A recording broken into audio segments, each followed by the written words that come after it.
Imagine the dark and chilly streets of Warsaw in the 1870s, a city under the oppressive grip of Russian rule. A young Maria Sklodowska, who you'll come to know as Marie Curie, leafs through a hidden science book, a forbidden treasure. She's a prodigy, completing secondary education by 15, but the University of Warsaw turns its back on women. Fast forward to Paris, the air buzzing with academic freedom and the city's romantic charm. Living in a dingy attic, eating nothing but bread and butter, Marie is fueled by her relentless pursuit of education at the Sorbonne. Within 2 years, she's top of her class in physics. Her brilliance radiates. Enter Pierre Curie, a physicist as passionate about science as Marie. The magnetic attraction between them is not just metaphorical. They marry in 1895. Marie's wedding dress, a practical dark blue outfit, doubles as her lab coat. The Curies dive into research on a mysterious phenomenon, radioactivity, a term Marie coins herself. Locked in their makeshift laboratory, they toil with a mineral called pitchblende, richer in uranium than uranium itself. It's a financial and physical struggle, the lab barely more than a shed, with a leaky roof and poor ventilation. They isolate 2 new elements, naming one polonium after Marie's homeland and the other radium, for its intense radioactivity. For this groundbreaking work, a Nobel Prize in Physics is bestowed upon them in 1903.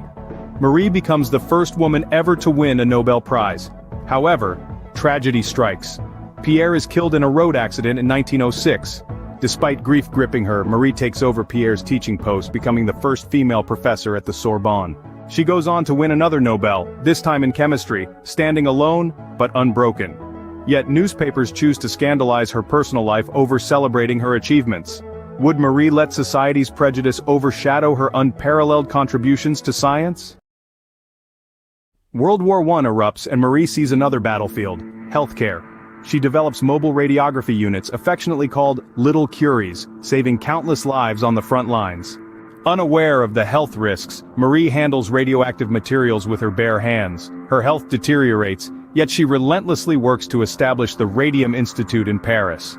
The institute becomes a mecca for radioactivity research, attracting scientists from around the globe. Marie's relentless efforts inspire her daughter Irene, who also wins a Nobel Prize in chemistry. Despite her declining health, Marie Curie remains unstoppable, setting up radium institutes in Warsaw and the United States. Finally, on July 4, 1934, she succumbs to aplastic anemia, a condition linked to her prolonged exposure to radiation. Marie's notebooks remain so radioactive that they're stored in lead-lined boxes even today. She's honored with a reburial at the Pantheon in Paris alongside France's greatest minds. Her work paves the way for breakthroughs in medical treatments, nuclear energy, and our understanding of atomic structure. Yet, during her lifetime, she never patented her discoveries, believing that knowledge belonged to humanity. Marie's story has been retold in films, biographies, and classrooms, echoing across generations. Her office and laboratory in Paris are preserved as a museum, a homage to her enduring legacy. She broke barriers in science and society, challenging norms and rewriting the rules.